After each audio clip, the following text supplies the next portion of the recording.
Tossing Grenades at Windmills podcast. Hi there. Welcome to the Tossing Grenades at Windmills podcast. Here's a short story that will come in two parts called Making the Demon by me, Rhombus Tix. Cardinal Lampenschirm knew that summoning the demon in the middle of the Vatican archives was a bit of a risk.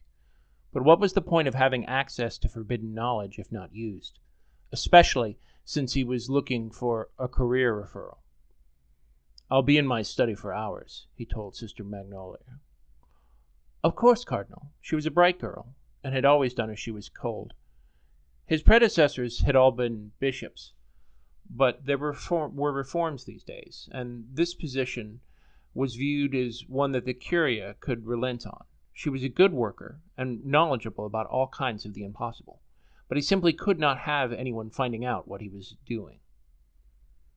Das Doppelfaustkonto was a fascinating confession of a young magician who claimed to have summoned the spirit of not just one, but two Fausts. The one in heaven spoke with praising words, but the subtext was horror beyond imagining. No activity beyond singing to an indifferent, bloody god for eternity for the honor of not being sent to hell. The second Faust's account was chilling, but had an exceptional loophole. Hell was torture, but there were times they were allowed to rest in order to make the horror worse.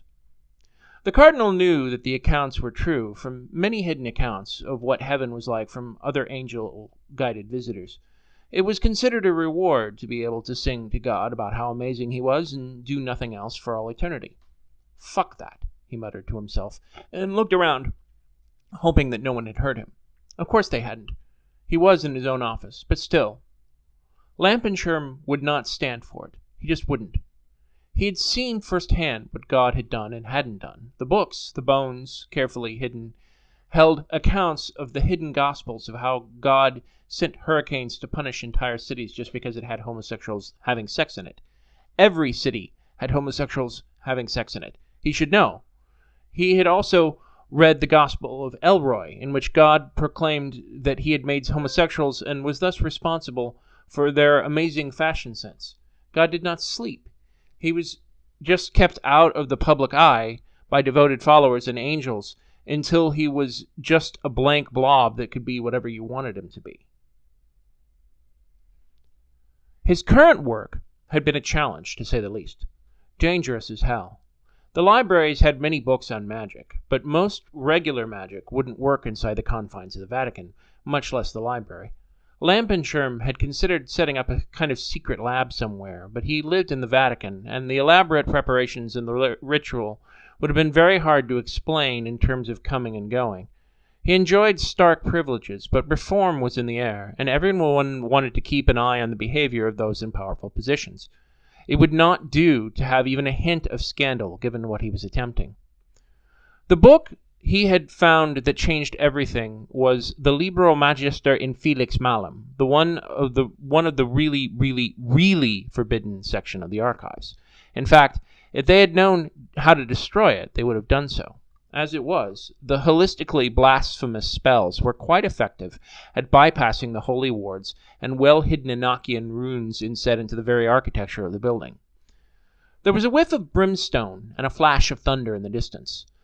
The circle of blood and molten bronze he had wrought glowed white-hot, melting the candles and causing his skin to blister.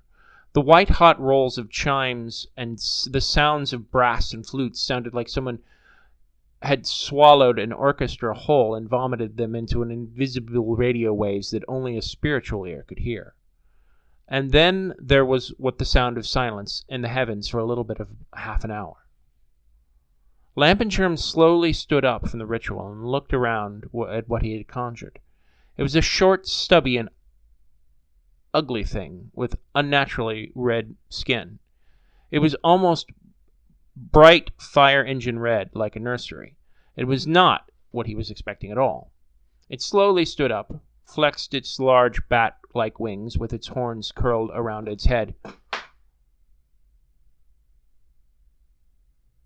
It slowly stood up, flexing its large, bat-like wings with horns curled up around its head. "What," it asked, "do you want?" Lampenschirm took a breath. He tried gathering his thoughts carefully in his mind, and found the demon probing as well. It felt unclean. His natural instinct was to drop the spells he had cast and banish this unholiness from his presence. The demon Marthemon smiled fairly and looked at Lampenschirm with amusement and curiosity. "Well, well, well. Hello, mortal. You are not the first cardinal to summon one of us, but a keeper of the archives? Quite a prize indeed." Lampenschirm merely nodded. "You would find any attempt to banish me rather pointless." Lampenschirm bristled a bit, but bit his tongue. This was tricky business enough as it was. Tact and diplomacy were called for. "Oh?" he had to ask rather than get directly to the business at hand. This wasn't diplomacy. This was him being a librarian. He wanted to know. Marmathon smiled, guessing at his reasoning. "You have blasphemed against your office and your God merely by summoning me to this sacred place. You are damned merely for invoking me. Experienced folk know to choose unhallowed ground. Also, you have no faith." "I'd argue technicalities, but I know better than to argue with the finer points of a contract with a fallen angel. The law is literally what you are, or were. I believe I have faith, but I readily accept that by your definition I do not." Lampenschirm pounded his fist into his palm in confrontation with a visible bravado he did not feel, and spread his hands in conciliation. Nodding, the demon seemed to accept the twisted compliment for what it was. "So, why have you summoned me?" Lampenschirm did want to do this, but the words came to his throat. He found he had to work harder to say them. Man was hardwired to want to be with his Creator. He had free will, but not as much as he liked to think. "I want to go to hell." The demon looked at him for a moment and then laughed. "Well, I think you've done a good job of that. Or do you mean literally transported?"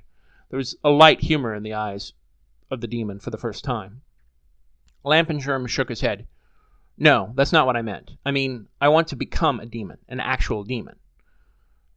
Shaking his head, Marmathon chuckled. "Well, that's a first. You mean you want to... You mean it, don't you? May I ask why?"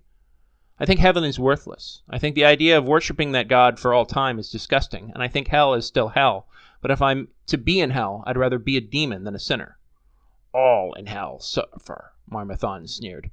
"We who are fallen are tormented by our absence from him." "He's evil. He's a monster." "Do you think we don't know that? It doesn't matter. We are compelled to worship him."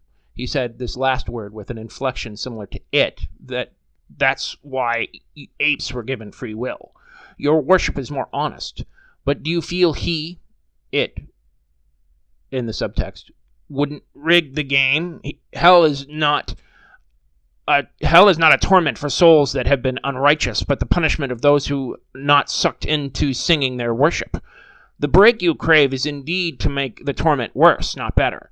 It may be better in heaven, but I am compelled to make all suffer who do not worship him. Again, the subtext implied it. "Have you considered making hell more of a paradise?" "No, we hate you apes, but I sense your misery within you. The master senses it from me. We might take you up on your offer, but for a price." "Name it." And so the bargain was struck. So, 3 souls. That didn't seem so hard. He had seen and done worse. He would just be honest with them. He would explain about heaven to them. Not everyone would agree, but surely he could find 3. But where? That was the conundrum. He would have to think a bit, but then he remembered that he was a cardinal, and a powerful one at that. He would attempt to examine some of the intelligence files. He went through the highly nondescript doors of the building 3 floors beneath the ground. It was a mix of old and new, with gleaming terminals and a fresh coat of paint in the air, above endless rows of file cabinets. Ah, yes, reform in the air, all right. Lampenschirm thought this was a fantastic idea, but he knew despite the sales job to the contrary, earthly actions had no effect on heaven whatsoever, except where you went when you died. It was ultimately irrelevant to him. The head clerk was the only senior priest, and was clearly nonplussed when a cardinal other than the head of the department was attempting to view the records. "I'm on the list. Check it. I'll wait." Of course he was not on the list. The secrets of the library made anything gathered here paltry by comparison.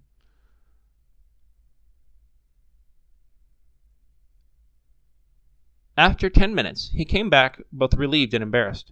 "I'm so sorry, Your Eminence. Please view what you feel necessary." He bowed and waved through the records. Rank hath its privileges. He bowed. The bowing was entirely superfluous, but some cultures felt it necessary. Lampenshurm bowed politely back, nodding his head in abeyance. Then he went to one of the terminals and began to search. It was not that he was technologically impaired. The screen looked at him, and he looked back. He tried typing a few things in and suddenly realized that it was all going to be recorded. This was a terrible idea. He slowly stood and nodded to the priest. The priest looked confused but said nothing. This was not going to work. He could just try random people, but the thing was, the right person would easily sell their soul. The wrong person would get him defrocked and excommunicated. He wasn't getting any younger, and something told him that while angels might not do much to help people who needed it, they might be more than happy to smite a cardinal who was suddenly serving the opposite camp. It was only a matter of time. So who did he know whose soul was in peril? Well, angels when they gave a damn. Santa Claus? Lampenshurm didn't have enough blood or children. Of course demons did, but he was trying to get. It occurred to him that if angels didn't immediately know he was a blasphemer, and if the demons had to read his mind for a few things, then maybe there was some hope in anonymity after all. That only made sense. What was that computer thing that could anonymize things on the internet? Onion? Ah, Tor. That was it. He needed the magical equivalent of Tor. Fortunately, he happened to have the research of thousands of years at his disposal. He hit the books. There were a lot of books, though. There were easily 100 of different kinds of magic, but he tried to stick to those of an infernal nature. It wasn't easy.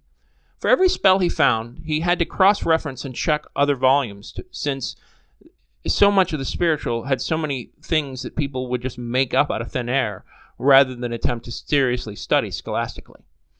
He began to feel an invisible beat of snare drums in his head, helping him keep pace. He mentally constructed his own montage, making the tireless hours bleed by. After a solid week of this, he had to devote some time towards administration, since while his power gave him considerable leeway, he still had duties to perform, else he would face replacement.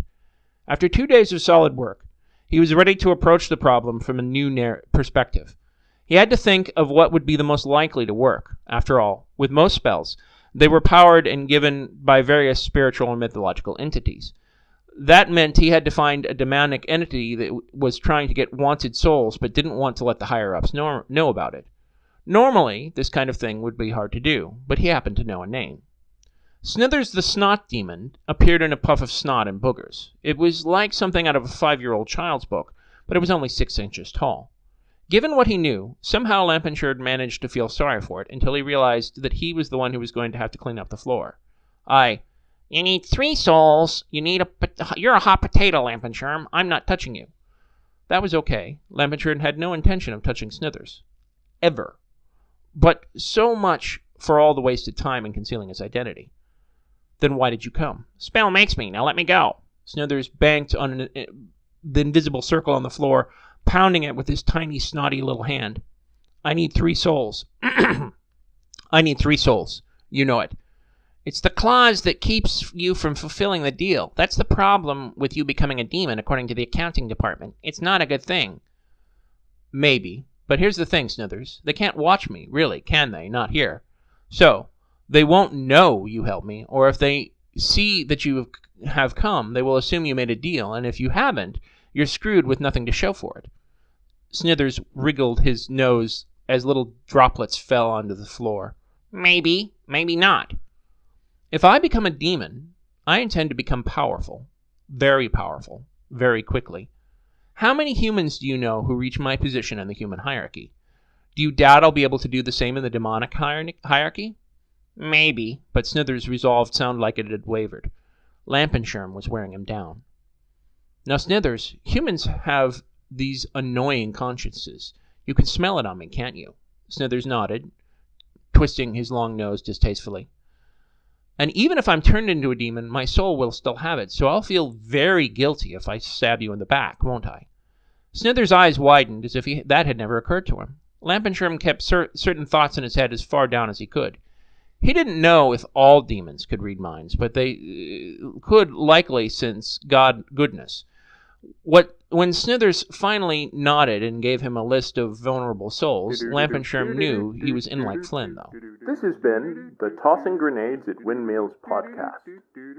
Buy my book, Have Name Will Travel, available in many markets, including at Amazon.com. Copyright 2018, Red Anvil Amalgamated, LLC. To fight the forces of evil!